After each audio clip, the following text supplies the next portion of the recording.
On this episode of Poorly Executed Life Decisions, we take a crack at the rear end of my truck. We find that things are broke, things are rusted, and by the end of this video, you're going to see how nice this rear looks. Trust me. So the same rundown as the center of the frame, take care of all the rusty spots, repair the rotted spots, make it look all pretty, and then finish it off with a nice coat of paint. We're also going to be doing some modifications and upgrades, and somewhere in between all of that, we find out that the rear end is blown up with a surprise. So you don't want to miss that. This is going to be a more involved video, so I'm not going to waste any time. Let's just get into it and see how bad this really was.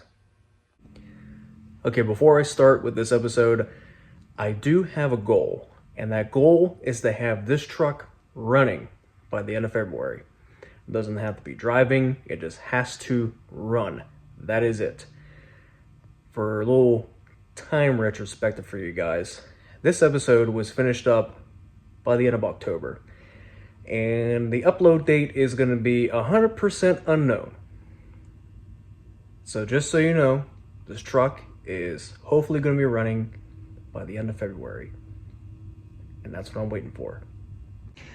So there are 3 cross members that need replaced. Here's one of them right here, and there's one that's supposed to be right here. So this cross member holds the shock and the rear of the gas tank in place, and it was rotted right over there by the gas tank. This one I bought back in February, just because I seen it and it was bad, and well, I got it. Now it's finally going in. This kit came with plates that are supposed to box or essentially go over the frame.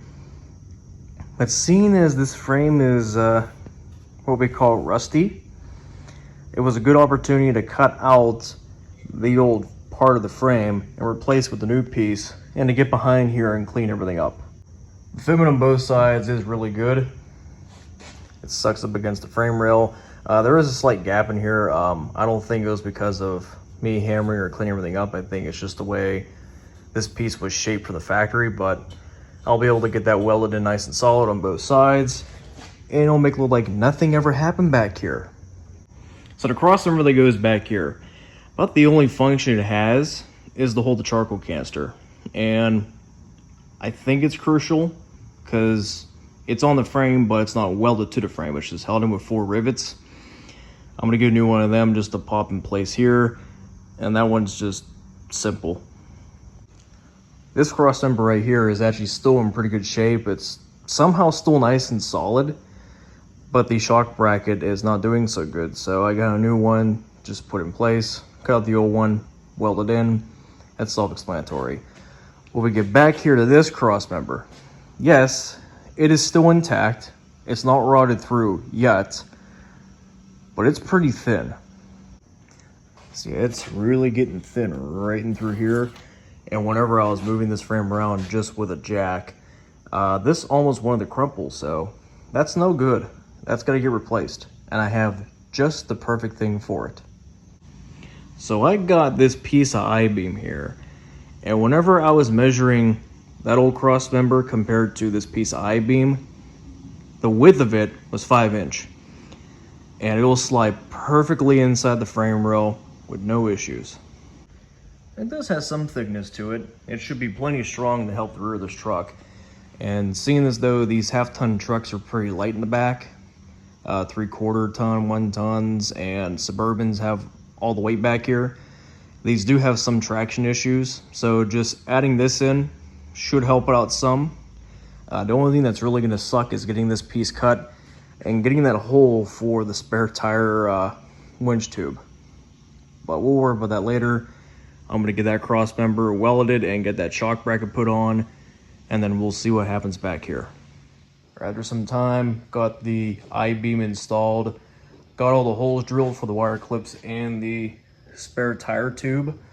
I also went ahead and took both leaf springs out of both sides, and also took like these brackets off.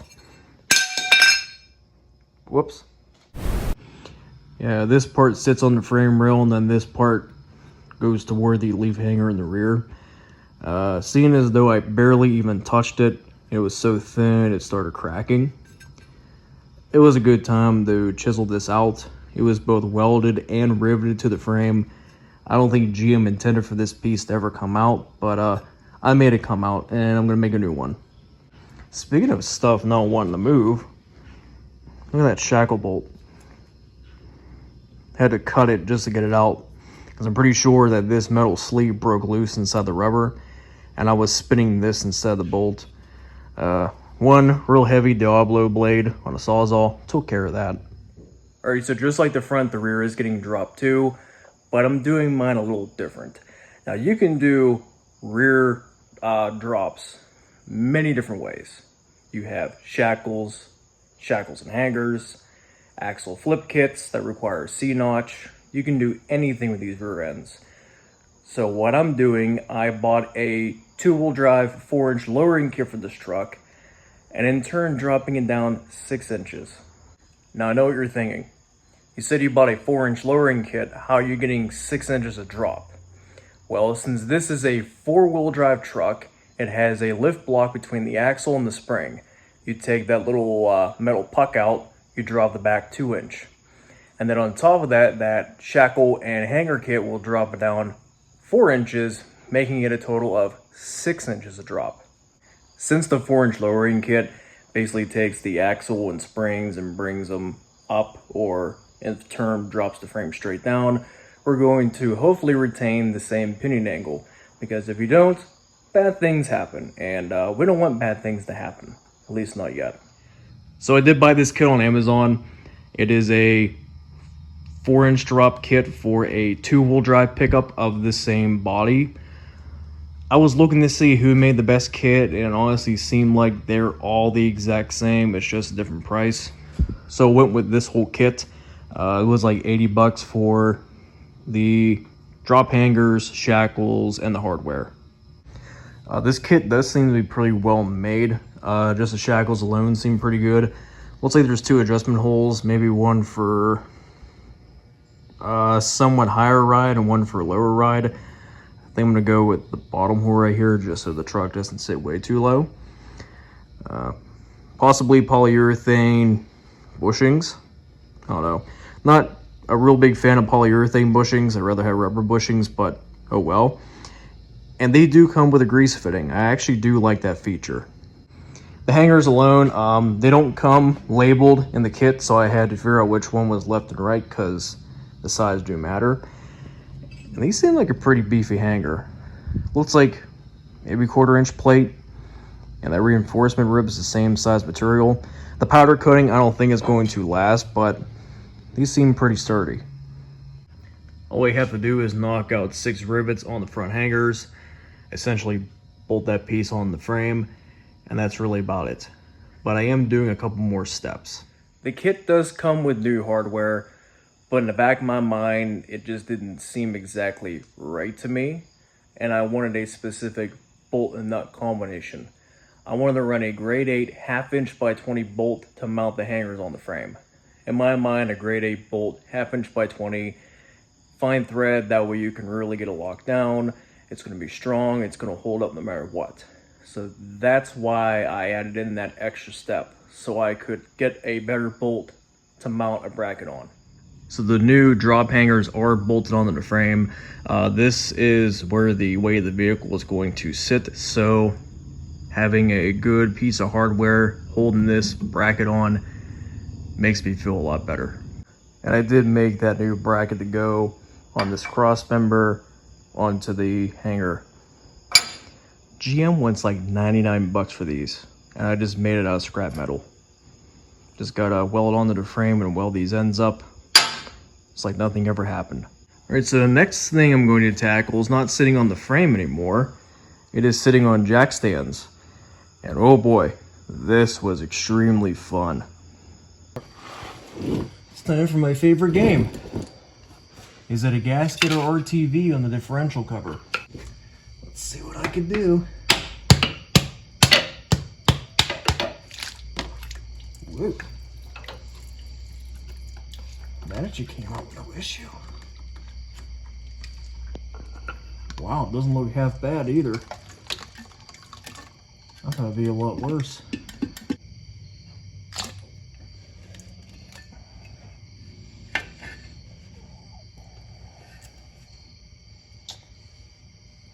Looks like it was full. Got some NICs on the magnetic drain plug, the fill plug. Any badness in here? Ooh, there are some chunky bits in here.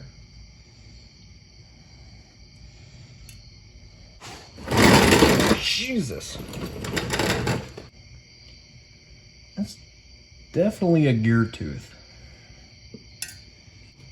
Uh-oh. I have to spin the wheel.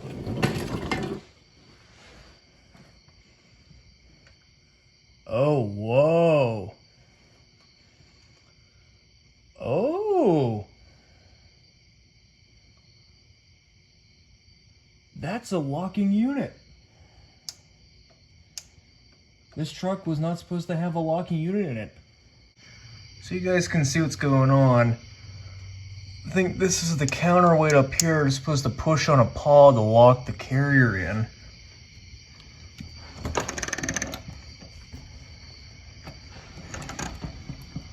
And she's not locking.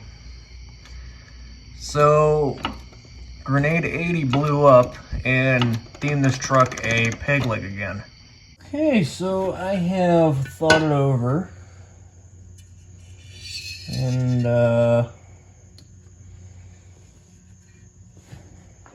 we're just going to do that. And forget about it for the time being.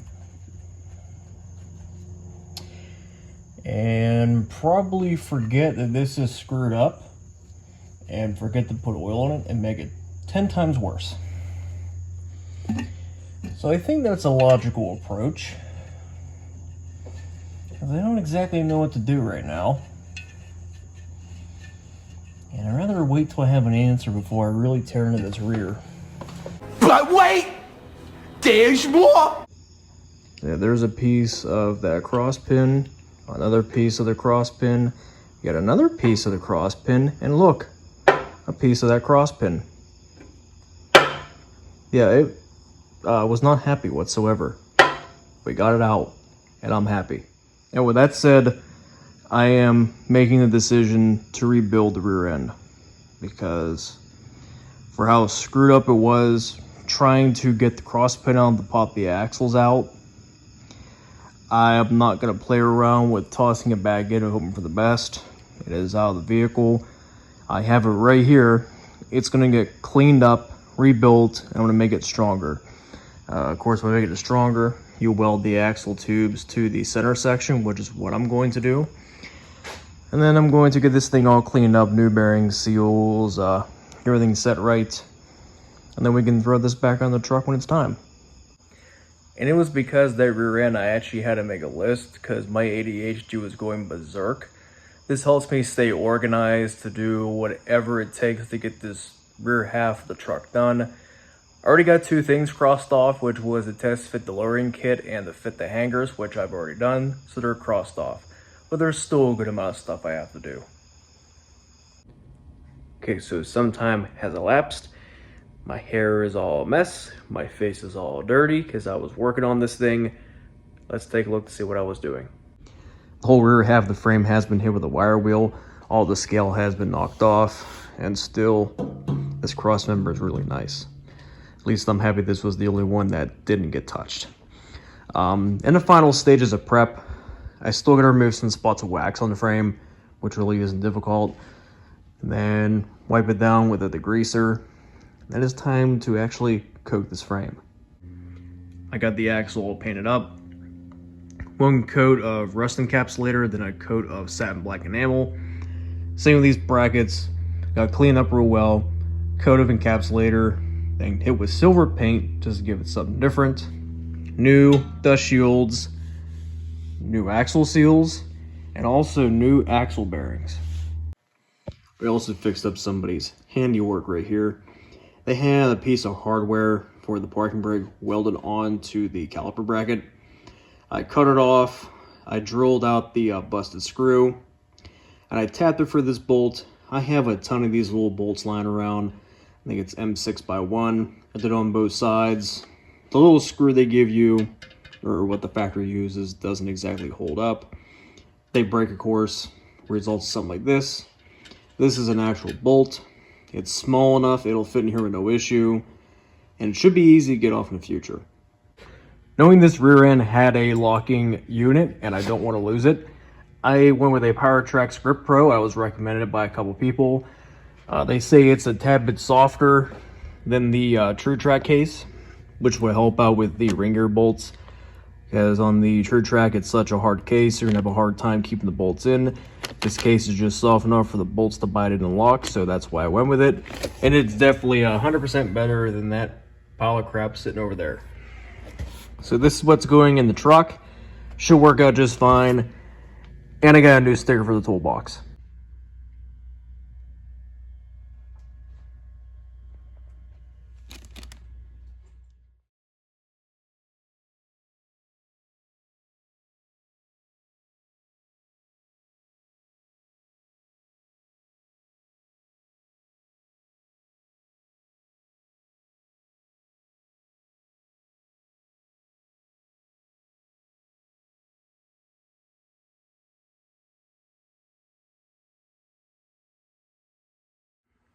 Alrighty, so same process as before. One coat of the encapsulator platinum, then one coat of satin black, topped off with a second coat. And I just got done putting the second coat on, and I have to say, after putting the first coat on, this frame looks fantastic. It's kind of hard to believe that this was a big old rusty frame, and now 2/3 of it is now sealed and painted black, and it looks really nice. Okay, some of the boring parts have been left out, like dealing with the crappy dormant brake line. That isn't bent right, but got it in place, it's good enough. Got most of the wiring harness routed. Now I'm focusing on this ground for right here. And I knew it existed, and I kind of just didn't care. So we're gonna make it a ground.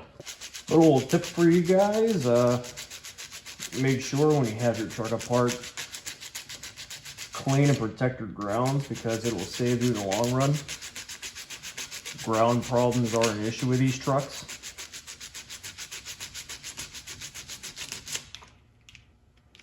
So getting the a clean, good ground will always help you out a lot.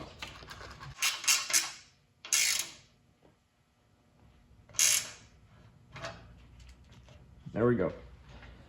Clean ground is a happy ground. Then,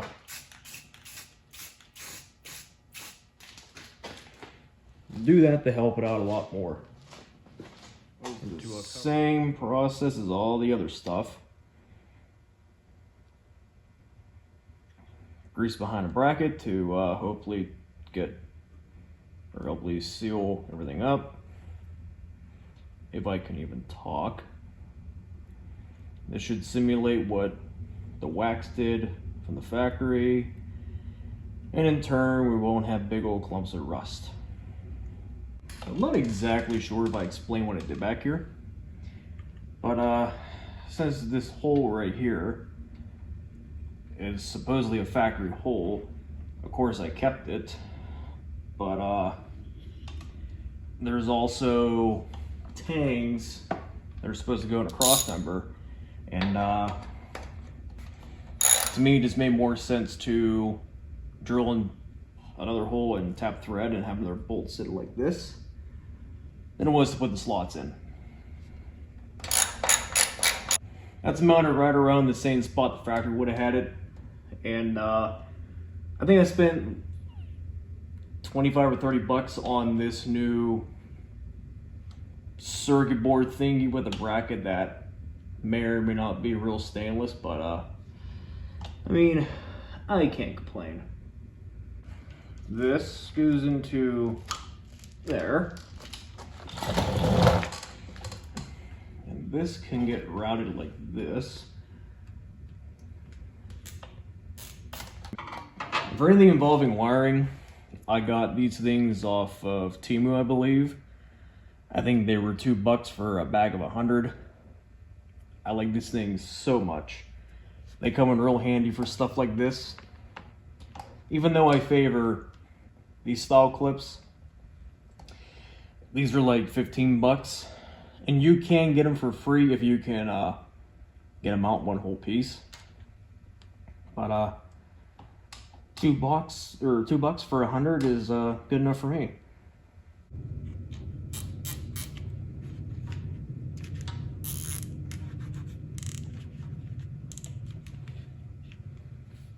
Okay, that should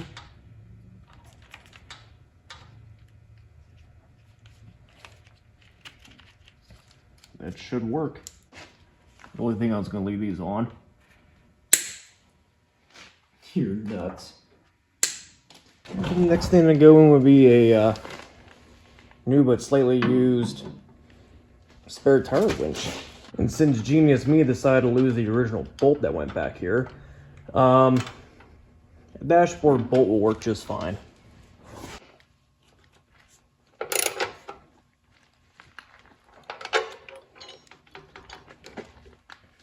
Awesome! And now a game of did I get the hole right?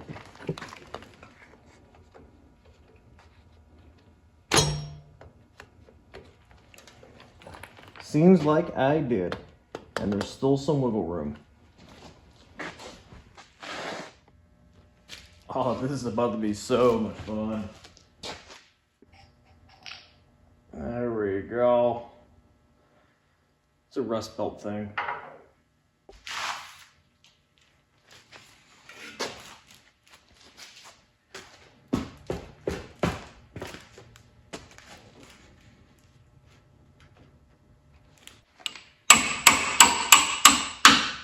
Tap it in. Just tap it in. Give it a little tappy. Tap, tap, tap-a-roo.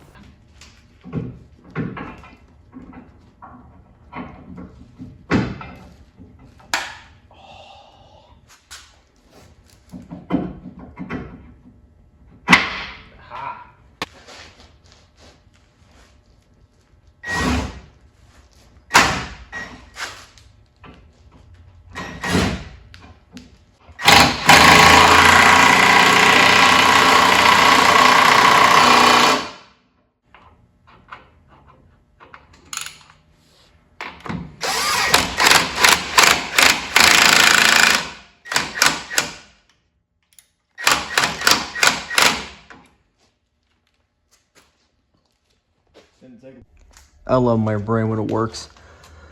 So with this kit, they wanted you to put the bolt in this way, and I put it in this way. And how I did that was I cut the bolt down just enough, that way it doesn't hit the frame, and it's long enough so all the threads have good engagement. Making taking leaf springs off a million times easier. That's genius.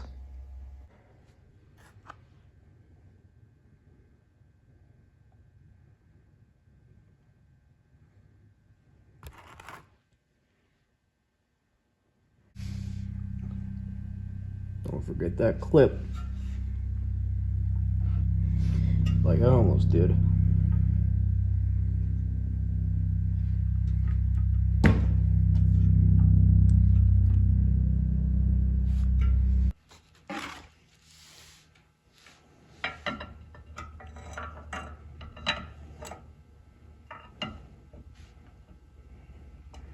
That piece wants to stay in, that'd be great.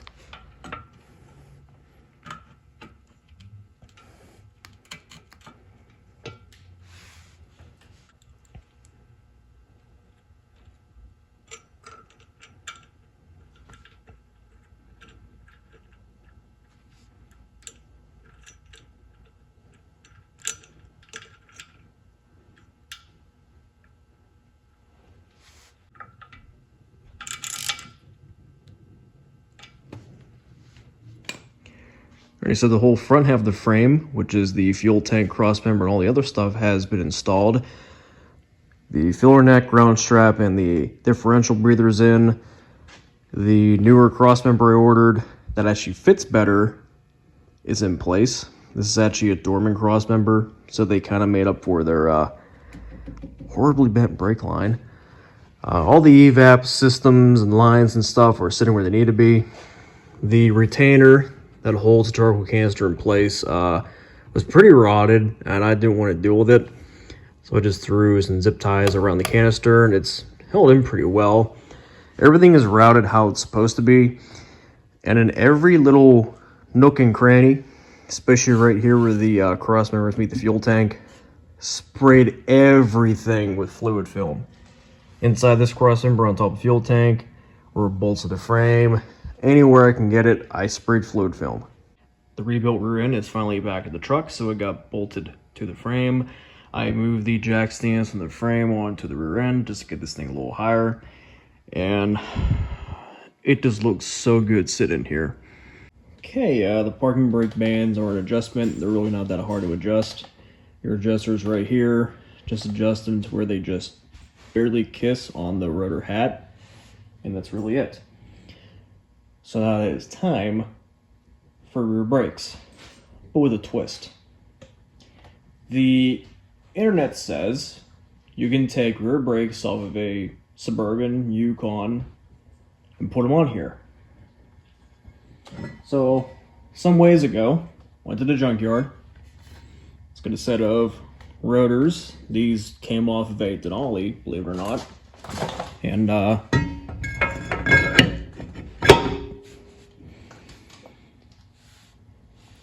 they go on with no issue.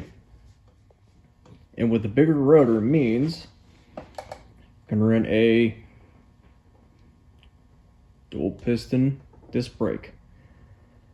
I found one good one in the junkyard. Had to buy a brand new one. Brand new set of Delco Super pads because they were $20 on Amazon. Everything is greased up and lubricated. They've of course been painted red because I thought that would look nice. And calipers should only be painted red or black. Yellow, depends on the car. I've seen white brake calipers that doesn't look right to me. But the internet was true. I can get her in place. Setting these up is usually extremely fun.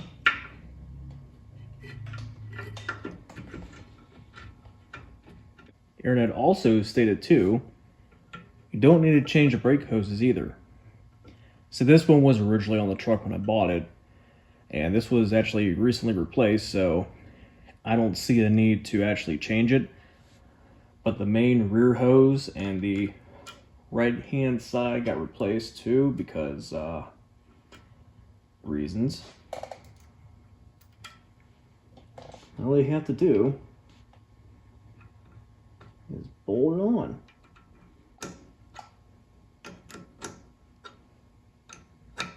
And the internet did not lie. So yeah, the internet didn't lie. All you have to get is a caliper, rotor, and brake pad set for like a Yukon or something. Put them on the back of your Silverado Sierra. And yeah, hose works good. Bolts right up. There's no issues. And that looks fantastic. Like honestly, it looks really good. Okay, so I got the rear brake cables put in.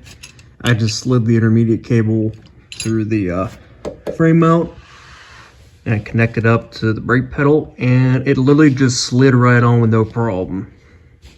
That's amazing. That makes my life so much easier. Just gotta hook this bad mamma jamma up to those, and then we'll pull the grenade pin, and we'll see if this thing has a parking brake. So I did put in a new parking brake module from GM. It has this pin up here, and that's the auto tensioner for the system. So that means now the cable should have some tension in it, and it does. Sweet. Okay, so Dorman cable came with a adjuster at the equalizer bar, and I don't understand why it did, because the pedal has an auto tensioner, so it doesn't really need that adjustment point. But I played around with it. The pedal feels really good, and It releases with no problem. And I probably shook this truck a few times, and the parking brake indeed works. With the almighty yogurt mat ready to actually witness this, may the Schwartz be with you. And may the Schwartz be with you.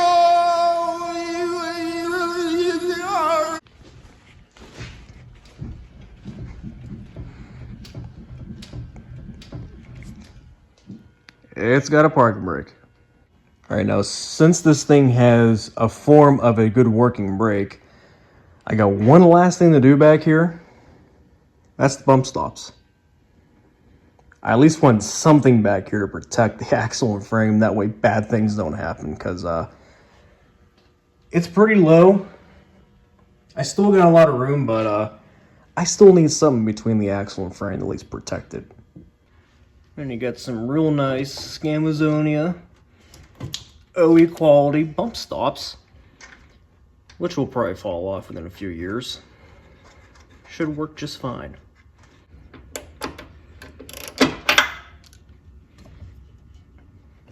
Yeah, it's gonna fall off in a few years. Yeah. That's a little close for comfort. I can always go in and cut a little bit of material off them, that way it doesn't hit, but I would say this rear end is finally done. That's done. That's done. And I'm gonna wait on the fuel pump. I think I might as well wait till the engine's back and actually buy a fuel pump. We'll worry about that later. Actually, we'll consider that done. And the list is finally done. I really have to admit, even though there are actually some things that don't look right, this is a million times better than what I started with. And it's even better too, because it's lowered a little bit. Okay, maybe a lot of it. Yeah, this is just so much better to look at. No more rotted cross members. No more grid 880. Nice, strong, nice locking unit. Nice black solid frame. Big old red calipers. So far I'm going to have 10 extra horsepower. A parking brake system that actually works. And I can safely haul a spare tire and get it down no matter what. Who's willing to bet this is going to throw a check engine light? Because there's stuff in there. Sounds like a Maraca. And we're going to worry about that later. Yeah, I have to admit, this looks a million times better. I mean, this is, to me, this is eye candy. Seeing how everything looks back here, it's nice and clean, it's all organized. It doesn't look terrible. It looks really good. Now, granted, there are a couple more things I need done. We still need some shocks back here. I'm still looking around for shocks. We still need a fuel pump module, because, you know, that is somewhat important. There is a lack of exhaust back here, but that's going to be later on down the road type deal. And the parking brake cables rub on some spots of the frame, so I want to get that taken care of. Alright, from the start of this episode, we started with a rusty, rotted frame with a blown up rear end. Now we have a nice strong frame with a nice rear end, and hopefully shouldn't blow up again. At least I hope not. Okay, so if you guys like this video, make sure to leave a like. If you have any comments about what I did back here or anything on the series or just anything in general, ask down below. And if you like what you see and you want to show your support, you might as well subscribe. I wish this was done. We still got the front half to take care of. And then we can focus on the drivetrain. And the drivetrain, you guys don't want to miss.